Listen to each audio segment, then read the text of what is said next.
मर्द मोहब्बत नहीं करते, सौदा करते हैं, और इस सौदे में किसी की पाकीज़गी जाती है, किसी की सादगी, किसी का हुनर, किसी का जिस्म, किसी की जान और किसी का ईमान। बाज़ मर्दों को इश्क में महज इसलिए सदमे और अज़ियतें उठानी पड़ती हैं कि मोहब्बत अंधी होती है। इसका मतलब वो ये समझ बैठते हैं कि औरत भी अंधी होती है। मर्द की वफा का पता ही औरत की बीमारी में चलता है कि सिक्का खोटा है या खरा।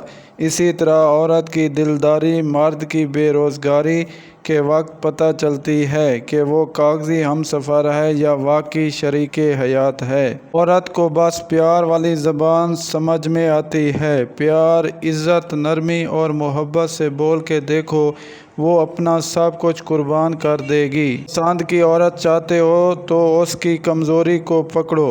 उसकी कमज़ोरी इज़्ज़त और दौलत के सिवा कुछ नहीं। मज़ीद ऐसी वीडियो देखने के लिए हमारा चैनल सब्सक्राइब कर दें। शुक्रिया।